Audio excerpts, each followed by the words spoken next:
What's going on, guys? Roman the Roamer. I'm here with my old roommate from Brickell. Well, he's from Connecticut, but we lived in the bougiest part of Miami for a year. Started business together, and actually, for some reason, we both started OA over the last year, and so we're learning through this together. But he's doing a little bit different version of OA, but I think a lot of the principles will still ring true for OA in general. In this video, we're going to go over the 5 mistakes that he has run into. He's doing 23,000 in sales a month at probably a 20, 30, 50% profit margin. What is, boom, baby. See those orange lines? Orange lines, baby. So, Steve's a real deal. He's also got a YouTube channel of like 500 million people. So if you guys want to check that out, he's got the verified check. Click the link below and it'll link you to Steve's channel. But thanks for coming on, man. And, appreciate it, man. And let's hear tip number 1.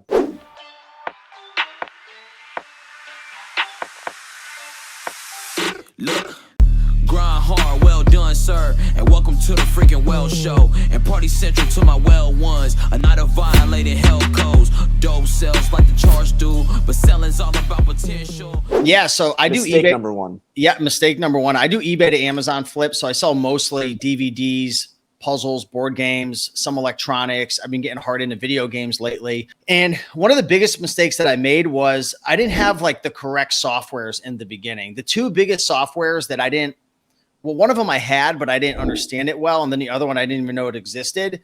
Keepa.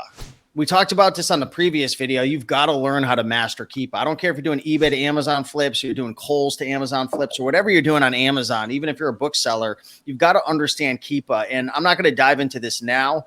You guys can, watch more of Avery's videos on Keepa. But Keepa's deep. There's like 50 different things you got to know about Keepa. And, you really want to get an understanding of the buy box if you're selling new items. And you want to take a look to see who's controlling the buy box, how many sellers there are. And I can't say it enough. Just understanding Keepa was huge. And then secondly, Seller Amp. Seller Amp is a really great tool. I'm actually not using it to do storefront stocking right now because I don't really need to. I have so many items that I can already source.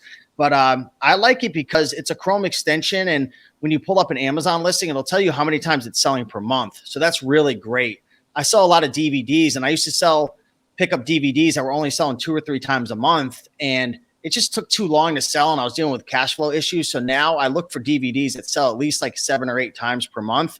And remember, there's a lot less competition. So it's worth it for me. I'm really looking for items to flip between 30 to 60 days. And you might be thinking, well, that's a lot longer. I mean, it's not that much longer than traditional OA, but a lot of my ROIs are like 50 to 100% on these items. So I'm willing to wait a little bit. So that was mistake number 1. All right. Yeah, that's it's huge, man. Finding out Keepa. Do you use the offers tab much? Yes, we have, we make a lot of offers. We do a lot of communicating with eBay sellers. No, I mean on Keepa, there's the offers tab.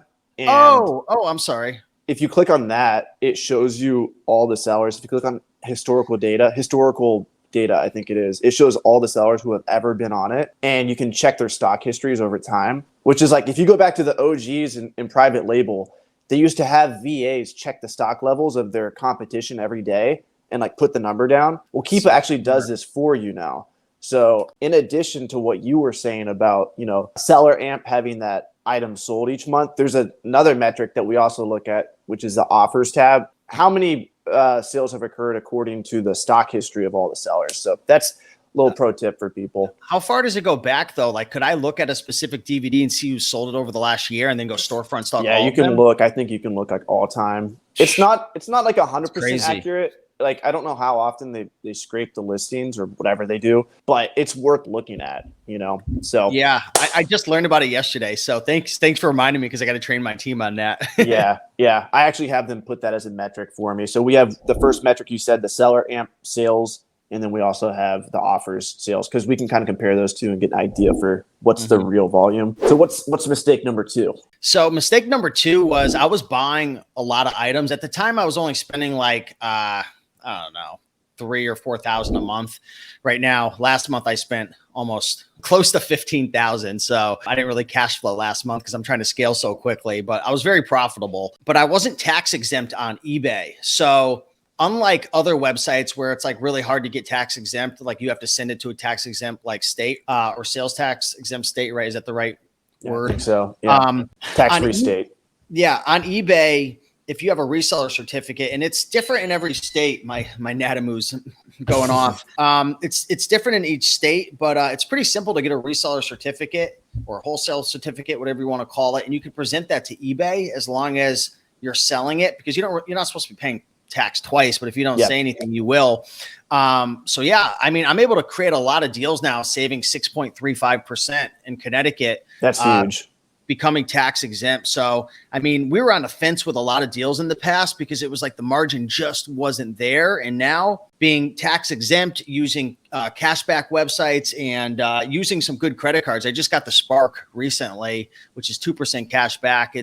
I'm like probably, saving like over 10% because of those three things. Yeah. When you say cashback websites, are you using cashback for eBay at all or no? Yeah, like portals. Like I use Be Frugal, I use Rakuten, different ones my team uses. So nice. I mean, that's 1 to 2% just with those. It's not huge like Nike and different things like that. But when you're spending, I didn't realize how big. Like you know me. Like I don't really pay attention to like little details like that. But like now I'm kind of like fine tuning my cash back, and I'm like, holy crap, we get 10% on Nike. Like that is like a significant increase. Like you're looking at like $100 shoe, you're making an additional $10. So if you were making $30 on the shoe, now you're making 40.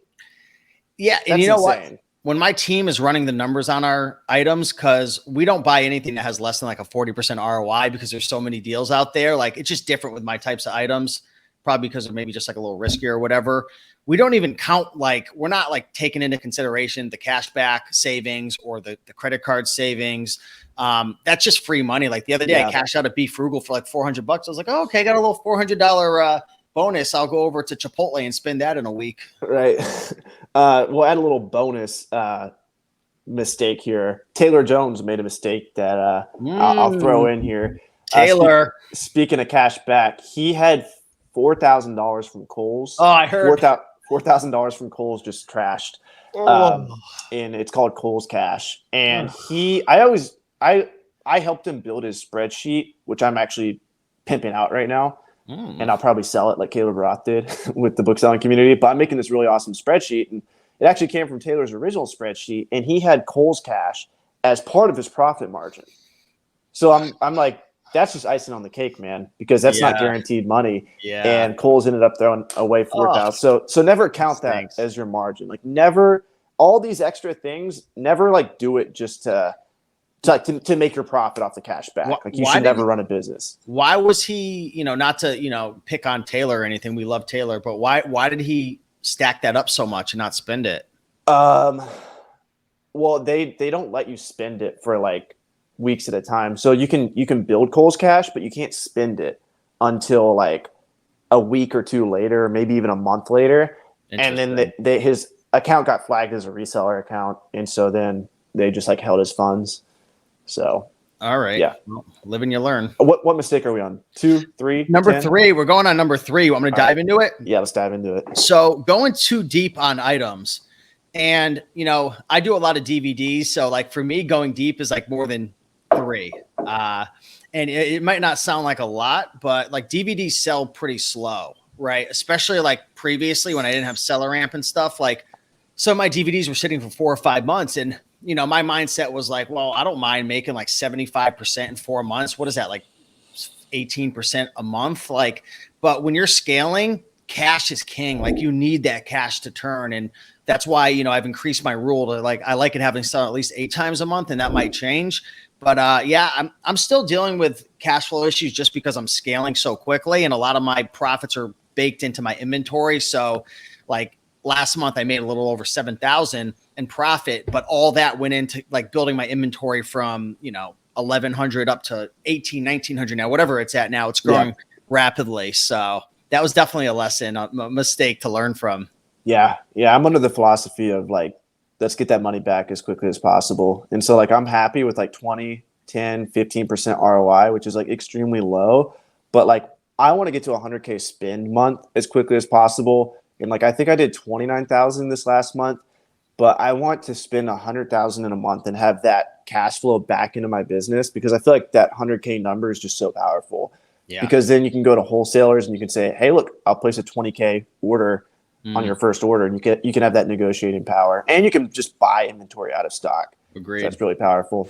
Tip number 4. Tip number 4, you're going to love this one because I know you hate doing this. I was doing all the sourcing myself. And the truth is, like, I was just being lazy.